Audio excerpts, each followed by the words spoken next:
Yes, people. How's everyone? Hope everyone's doing good. Well, I keep saying this, but another big game. Really? Yeah, really. Honestly, it is, isn't it? We all know this now. Every game now is crazy big. There's so much on the line. There's so much on the line. Just listen to Farke's presser, and we will get into some topics that are very hot on social media. Um, but right now, before we do that, and we'll get to it in a second, let's talk about the team. Well, what we know, Strauch's out. What's going to happen? Let's be honest, this is going to happen. Ampadu will go back into centre back, which is fine, it is, isn't it? Obviously, Rothwell's out too. So now it'll be Gruev. I'm assuming that's what will happen. Obviously, we've got the changes at the front. I'm not even, honestly, I don't know. This is what I want to see, just based on the last performance. Although Daniel Farke did praise Solomon for being involved in all of our attacks, which he was, obviously, but I have a high expectation of him. I want more. But he usually does that. I remember he praised Aronson before he dropped him. So I don't know. I don't know. Has Nonto done enough to start? I think he should start on the left.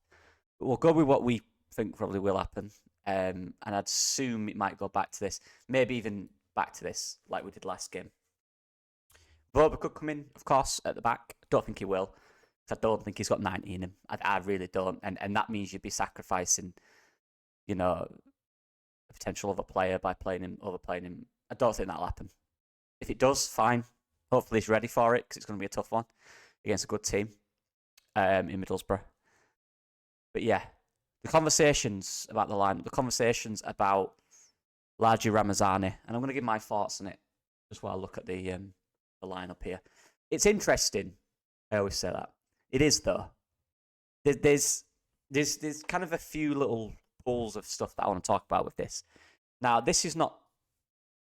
If you're people that despise the manager and can't even give him 1 ounce of praise in anything he does, then this is probably not a conversation you want to have because I'll just be boring you in everything I say. So probably do something better with your time. If you're not a fan of Farke, but you can actually respect some decisions and you're not against every single aspect of his being, then you could probably get on board with some of this. Because 99% of people in my comments are absolute legends, genuinely. I look at like other lives comments and other comments, and ours are the best. Most people in there are just brilliant, and they actually, even if they disagree, it's respectful. It's good. I like it like that. That's what I want to do. But on Ramazani, now, he just spoke a lot about him and about one thing that I know a lot about. Finally, I can speak about something, and that is non-negotiables. And he said it 3 or 4 times. These are a list of rules, if you like, a list of principles that every single player, every single person, really, at the club must abide by. Every manager, every coach in the world has them. Everywhere, every level. Apart from maybe Sunday League. But you know what I mean. Everyone has them. They could be must turn up to training on time. Must do this, must do that. Must treat everyone with respect. And coming from a recruitment perspective, these are not things you do in recruitment. So it's not like must be quick, must be good in 1v1s. These are personal things that every person must bring to the club because that's the standard of the club. That's what you set, right? These are the core principles that make the 11 into the team. And they're really important, and no one is first to them. Everyone must do them. And even people that hate Farke, who've played football, know this. So if they come out saying, no, he shouldn't be doing it, wrong. So if he calls a player out, that's another conversation. But if he does, which we'll get into that, if he calls a player out and says he's not doing the non-negotiables, no one can argue that. You can't argue that. One, because you're not at the training ground, so you have no idea. And 2, because that's the truth. Unless obviously you think Farke's a liar, and then you get down the conspiracy theories which are going around now. But the fact is, non-negotiables are key, and everyone must do them. No one's exempt. Now, where the conversation comes in for me is whether he should be stating this in public. Now, that's a reasonable conversation. And again, this is the thing about sport. Every manager and every person involved is a different person. They all have different ideas, different ways of doing this. Some managers would say nothing. Some managers would give 10-second answers. Some managers would go into 3 minutes. Some managers would deflect it and talk about something else. Some managers would criticise the fans. Everyone's different, is my point. Everyone has different ways of trying to motivate or trying to get information. Daniel Farke isn't bothered about criticising, to an extent. People act like he's calling him. Honestly, it's pathetic. He spent about 3 minutes before praising him, saying how good of a footballer he is. But let's forget all that information and just mention the bit where he suggested that he should probably do a bit more at training. You know, the non-negotiables, put 100% in at training. That's all he's asking for. Because what you've got to remember is every single person around him is what he's being compared to. That's who he's not comparing us to me, you, or anyone else. He's comparing him to the other professional footballers around him that are putting in more. That's the issue. He wants him to put in more, so then he's in with a shout. Because you can't just turn up to Leeds United, is what he's saying. Anyone in the world, at any club, you can't just turn up, put 20% in training. I'm not saying Largie is, by the way. I'm just saying generally speaking, and then expect to get picked. Don't work like that. When everyone around you is stepping up their game to try and impress, and you're not doing as much as they are, people saying he's not late. He's not calling him lazy. There's a level to this. Everything he's doing in training is 100 times more than any of us could do in training. He's asking him to up it to everyone else's level to do as much as they are. That's all. It's not that deep. People genuinely despise the manager so much in every aspect that they can't compute that. And it's very simple.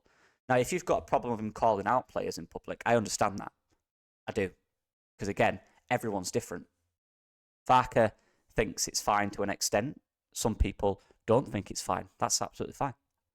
I'm not. It depends. It depends for me. It depends if you really know the individual and how he'd react to it. That's important. And it's important to note at Norwich, where he dropped Buendia and Cantwell. He dropped them both because of the same reason. And Buendia reacted to that, got back in the squad instantly, and Cantwell never recovered from it. Even when a new manager came in after Farke, he didn't like it. So it can go either way. So that I understand if you as a person don't like it from that perspective. I get that 100%. But that doesn't mean you can deny the fact that he's wrong, because we don't know, because no one's at the training ground. This is the problem. You've got people online who have obviously got 20 years of coaching experience saying Farke's talking complete BS. He's so wrong. He's not. Based on what? Largely, all these footballers are not our friends. They're not going to like you just because you defended every. You know, Farke and Largie will have a good relationship. This is what people don't understand. It's a professional relationship. They like each other. He wants him to do more on his job to help him and help the team. It's not he hates him. He's calling him out.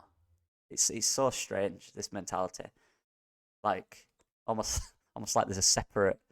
Like these people online who've got no face think that, you know, they're better friends with Largie Ramazani than Farke is.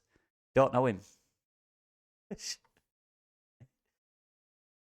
Largie just needs to focus on getting in the team.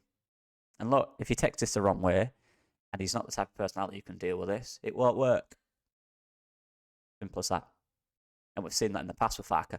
But we've also seen it, and not just Farke, other managers, it happens all the time. We've also seen it where it has worked. So it goes either way. And it's as simple as that. It's a bold tactic. It is. Not one that I personally yet probably do. I'll be honest. Just because I'm soft and I won't like to face that. But again, it's not right or wrong. Time will tell whether it works or not. People act like they know what the solution is now, when they have no idea, because it's literally not. We've not seen how this works. But no one can deny. Nobody can deny that if a player's not at the level in training he should play. That's how the fundamental base of how football, how any sport works. You got to impress at training. You can't just turn up and do nothing.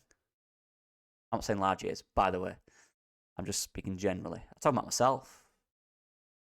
Like, I played football for a long time. You know, training was more important than the games a lot of the time. If you were lower than the level, even in the quality, you know, when my first year at college, you know, I weren't as good as the people around me. I was younger. They were better than me. I wouldn't start. That's fine. I worked hard. I tried to get better. I tried to improve. And then you find yourself becoming more an important player. That's football. But again, I understand it if people have a problem with him criticising in public, but also have a problem with him criticising other players in public as well. Don't just use your favourite player. Be fair with it. Because he criticised Tanaka 3 times in the same interview. He criticised Solomon for missing the chance. You know, it's quite easy to just go down one narrative, which everyone's doing. You either like it or you don't, period. There's no I like it for this player or not for this player. These same people wanted him to criticise Meslier. You know what I mean? So you like it or you don't. It's quite simple. But it is what it is. He also praised him a lot, which everyone's forgetting. He praised him a lot in the same interview because he believes in the player. He just needs him to do what everyone else is doing at training and step up that level. It's quite simple. That could be 5%. It might be 2 or 3%. People acting like he's saying it. He's doing no, that's wrong. He's not saying that. These professional athletes, these percentages. He's not doing as much as the others. Simple. Anyway, hope we win. Don't know much about Middlesbrough, hence why I've not spoke about them. Hope everyone is good. What do you guys think the lineup will be? I have no idea. I genuinely don't. Whoever it is, go win. I don't care, honestly. Just go win. Go do the job. Sort it out. Let's get up. Let's get to Premier League. See you guys in a bit. Bye-bye.